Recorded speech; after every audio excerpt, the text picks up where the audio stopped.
Hey you guys, it's Peter, and welcome to my channel, Peterisms, where I tell stories of my life and just little things that I have learned as I have grown into the person that I am today. And I am feeling very good today. It is currently about, I went to go look at my phone, but my phone is inside. But I know what time it is because I looked at the clock right before I came out here. It is currently 11:45 a.m. I went to bed very early last night. Hadn't planned on sleeping straight through the night. I went to bed. I was in bed by like 10:30, and then I fell asleep sometime around 11 and slept straight through the night. My plan was to get up and watch some TV shows, but that didn't happen, and I am totally fine with that. I got a full night's rest. I fell asleep very easily last night, and I feel very rested. So I got up this morning and did my prayers and meditations and stuff like that, and was drinking some coffee. It is so hot outside, you guys, that literally this cup, which never really sweats a lot, like it's like I have to have this paper towel right here because it is sweating a lot today. It is already about 90 degrees in Indianapolis, but it's an absolutely beautiful day.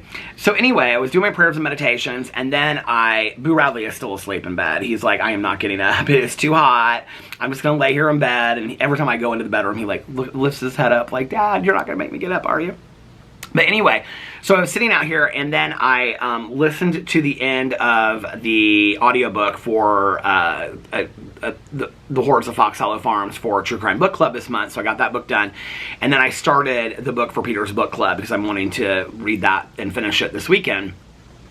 So anyway, I was like, well, I might as well make some videos. Well, I might as well make a Peterisms video. And I went through and I read the comments. There weren't a lot of requests for me to respond to things based on life experience or for me to share anything. I didn't get tons of comments like that. So I thought, well, I'm going to go back to the meditations.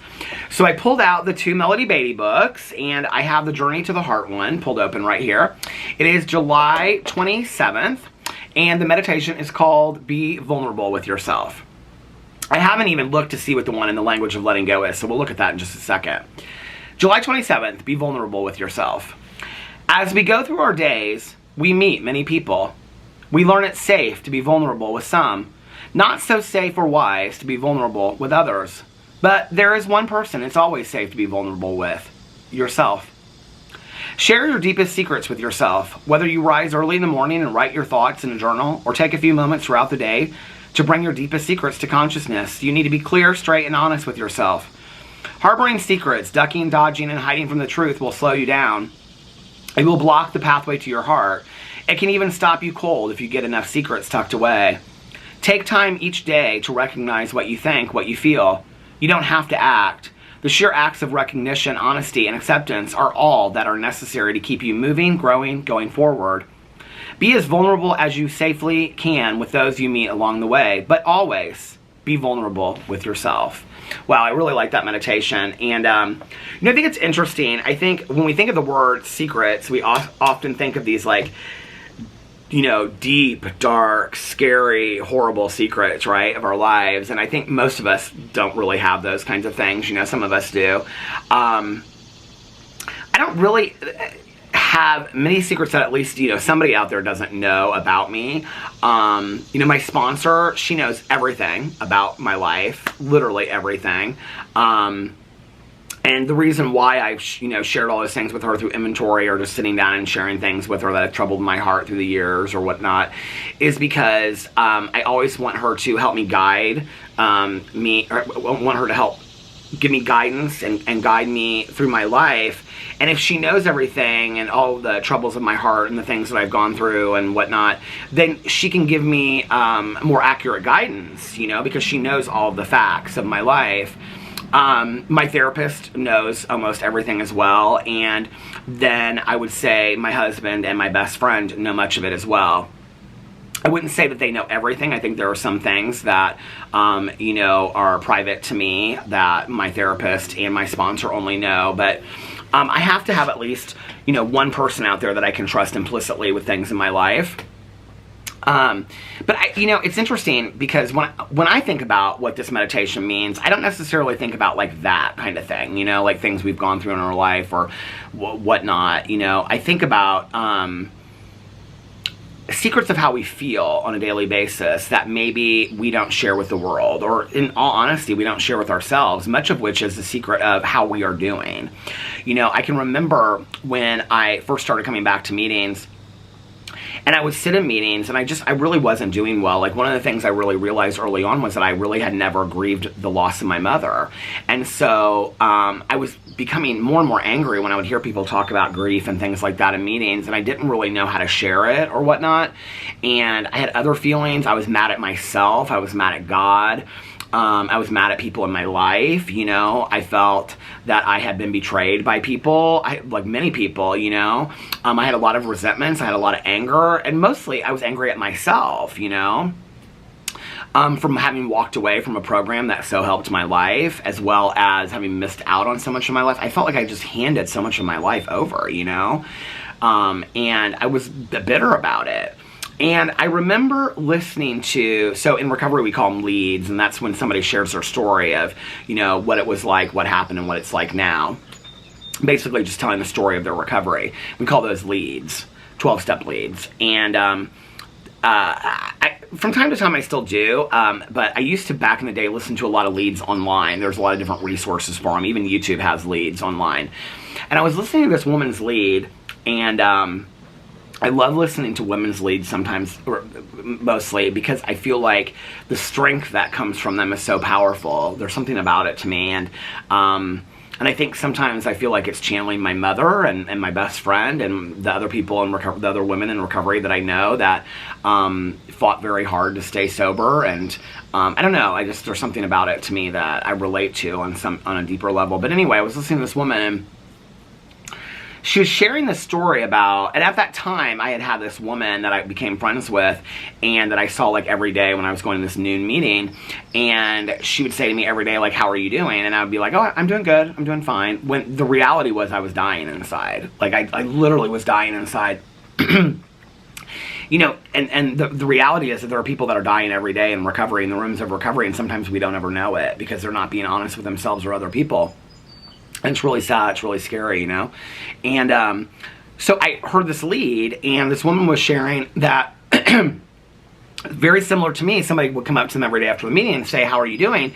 And she would say, and I've shared this before in other videos, and she would say, oh, I'm doing okay, I'm doing good, or whatever, when the reality was she wasn't doing well.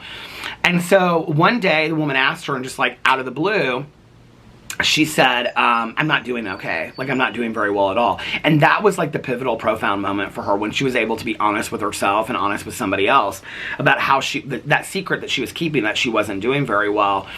She was able to share that with somebody, but mostly herself, you know, and acknowledge that, and be aware of that, and then, you know, talk about it and share it with somebody else.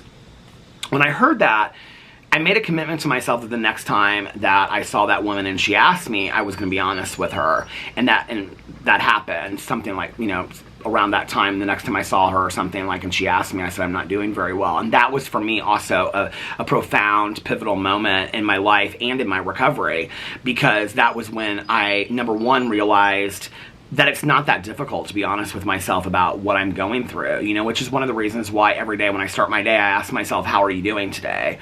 Because some days, and I don't know if you ever, like, people ask me often, you know, like, how are you so positive and whatever, you know, there are some days I wake up that I have no business being around people, you know, that I'm just not in a great space, that I'm very negative, that my attitude sucks, I'm just not happy, you know, and I have to work, I have to use the tools that I have, like gratitude lists and meditations and prayer, and maybe sometimes just sitting with the world, to realize that I should feel so grateful for what I have, and to kind of work through that, right? Like, so, you know, there are many days that I'm not doing well, and today I've learned to be honest with myself about that, and be like, what's going on with you today? Okay, today you're not doing well. What's going on? Are you sad? Are you grieving? Do you miss somebody? Like, are you just angry? Do you not feel well? Are you hungry? Are you physically sick? Like, what is going on? Like, you need to be honest with yourself, and the more honest I am with myself about how I feel, right, the better I can take care of myself. Where I think for years, I just kind of like swept it away or wiped it away and acted like, oh, there's nothing going on. I'm fine, I'm fine, I'm fine, I'm fine, right? And in recovery, there's kind of a slogan that says that FINE stands for effed up, insecure, neurotic, and emotional. And, you know, and I think about that sometimes. There's other, you know, acronyms for fine as well. And I think about that, you know, that when I say I'm fine or I'm okay, I'm not really, you know, which is why it's important for me to identify my feeling for the day. But I think that that's really important, is to be honest with myself about how I'm doing every day, and to check in with myself and say, how are you doing today, you know? How are you doing? Are you doing okay? Are you taking care of yourself? What do you need to do to better take care of yourself today? What things could you do to better take care of yourself, you know? And when I do those things, my day tends to go a little bit better, and I feel better, and I respond to the world better, and I interact with people better. So, all right, let's get into the language of letting. That was a great meditation, and I need a reminder of that too. Let's get into the language of letting go. July 27th, here we're in September, we don't need to rush the world that fast, do we? My neighbor just got home. She'll probably come over here and start talking to me in a second. I might have to get off here. Okay, July 27th. Oh, this is a short meditation. Letting go. Stop trying so hard to control things. Wow. That is the universe talking to me. It is not our job to control people, outcomes, circumstances, life. Maybe in the past we couldn't trust and let things happen, but we can now. The way life is unfolding is good. Let it unfold. Stop trying so hard to do better, be more. Who we are and the way we do things is good enough for today. Who we were and the way we did things yesterday was good enough for that day. Ease up on ourselves. Let go. Stop trying so hard. Today I will let go. I will stop trying to control everything. I will stop trying to make myself be and do better, and I will let myself be. You know, this is an interesting meditation because, especially as people in recovery, we try to control like many aspects of our lives, right? Outcomes, circumstances. I've long ago stopped trying to control people. I've realized that I can't control people. In fact, it's kind of a funny story. My friend Tanya likes to put me in the car and not tell me where we're going or how we're getting there or anything like that. And I'll be like, where are we going? And she'll be like, you need to just like ride. You need to just, you don't have to control the whole world. You need to just ride and be a passenger of life and enjoy things, right?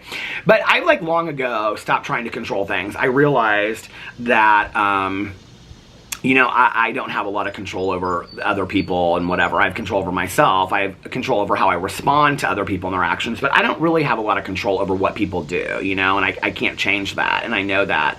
But I do have control over how I respond to people and circumstances. I have a choice today whether I get resentful, whether I choose to work through a resentment if I have one. I have a choice whether I react or whether I respond. I have a choice whether I, you know, smile or whether I growl and I'm angry. I mean, I have a lot of choices in how I, you know, respond to situations in my life, or how I interact with circumstances or situations that I don't have in control, you know. But I realized that a long time ago. That's not to say, because this is what I was going to say, people in recovery, you know, like, part of our issue is that we have no, like, we're not great at control. If we were good at control, then we wouldn't be addicts and alcoholics to begin with, because we'd be able to control our use and stop. You know, we'd have like 2 beers and stop, or, you know, maybe, you know, have 2 glasses of wine and stop. But that's not what we do, right? Like, and so the idea of control is maddening to us. But then that's part of the disease, is that we're constantly trying to control that as well. You know, like for me, it was so frustrating because there were many times that I would try to quit on my own, and I would say, okay, like tomorrow I'm only going to drink 6 beers, or tomorrow I'm only going to drink wine, or instead of hard liquor I'm just going to drink wine and beer, or tomorrow, you know, whatever, or I'm just going to smoke pot, I'm not going to drink anymore, you know, and then I'd smoke pot, and then I'd want to, you know, a 40 or something like that. And it was like I never could have any control over it. I didn't have the willpower to do that, you know. So it's interesting that then we get sober and we try to instill this control into other areas of our life, which we're not good at it. We're just not good at control at all. I mean, literally we should walk into recovery and they should hand us a card that says, like, it's a, you know, community chest card for Monopoly. It says you have no control over anything in your life, let go, right? Because I mean, that's really like what I've learned over the years, is that the only thing I have control over is how I respond to situations in my life. I don't have any control over what happens to me. And one of the hardest lessons for me, and I really, to be honest with you, I really learned this through a couple things. I learned it through my mom's death and illness. I learned it through Pee-Pee's death and illness. And I learned it through Tucker's death and illness, especially Tucker's death. Those things that you least expect to happen out of the blue, on a Tuesday afternoon when you least expect it to happen, you know? And I think about, you know, getting the call from my dad. My mom had been in the hospital, and my dad called me and said, you know, your mom is unconscious. She slipped in the shower. Your aunt is over here. We're taking her to the hospital. I remember that day vividly, you know, and I remember being like, oh my God, like I was just there, you know? You know, PP was doing so well, and then it was just, then he wasn't. You know, Tucker was doing very, very well, and then, you know, I walked into a meeting, my very first meeting back, I think, and, you know, I come out of the meeting, I don't turn my phone on or have my phone on me. Well, I have my phone on me, but I don't, sometimes I do. Sometimes I leave it in the car, but I don't have it on, and I turn my phone on, and I have all these messages from my husband that Tucker's, you know, not doing well, we need to get him to the emergency vet and things like that, you know.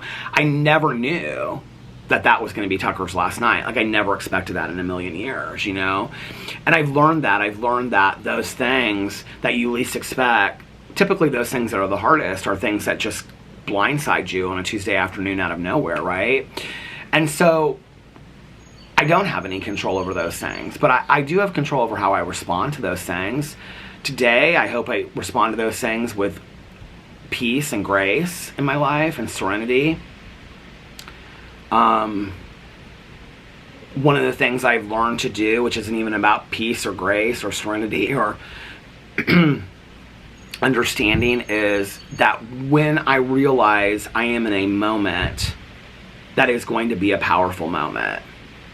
I remember sitting in the emergency vet with Tucker, and there was a moment before we were told the outcome that I was like, this is not good. And I was like, this is a moment to be very present. Be present in your life. Don't miss this moment. And that's something that I've really learned in my life, to allow myself to be present in those moments. That's not about control. That's not about reaction or response. That's about just showing up and being present at those moments that define my life. That when I look back on my life, I think, what are the most powerful moments in my life? What are the moments that meant the most to me? What are the moments that I'm so happy that I was able to show up and be present for, you know? That I wouldn't have been able to show up and be present for if I had been drunk or, you know, gone off on some kind of bender or binge or whatever, you know, like, or out of my mind. Those are the moments that matter. And I'm grateful that I'm able to show up for those today, you know? So I don't have to control things in my life to show up, you know? I don't have to control things in my life to be present. That's a gift I've been given, and I'm very grateful for that. Anyway, let me know what you think about those meditations in the comment section below. I love you guys, and I'll see you tomorrow. Bye.